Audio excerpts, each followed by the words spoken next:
19 जनवरी 2013 को जहां ने फानी से कूच कर जाने वाली महनाज बेगम की आवाज़ आज भी कानों में रस घोल रही है और वो अपने मदाहों के दिलों में जिंदा हैं। 1955 को कराची में पैदा होने वाली गुलकार महनाज बेगम का असल नाम तनसीम था। उन्होंने सर सैयद गर्ल्स कॉलेज से बीए किया और 1972 में बाकायदा तौर पर फ़न मौसीकी में कदम रखा। अमीर इमाम ने महनाज बेगम को पाकिस्तान टेलीविज़न के प्रोग्राम नगमाए ज़ार के ज़रिए आवाम से मुतारिफ़ करवाया। पीटीवी पर गायकी के बाद उनकी शोहरत फिल्म स्क्रीन तक जा पहुंची।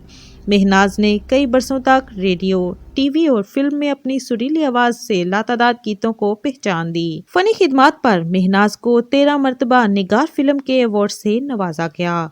पाकिस्तान की अजीम गुलकारा तवील अरसे बीमार रहने के बाद खालिक हकीकी से जा मिली। इनकी याद आज भी मदाहों के दिल में इनके गीतों की शक्ल में जिंदा है।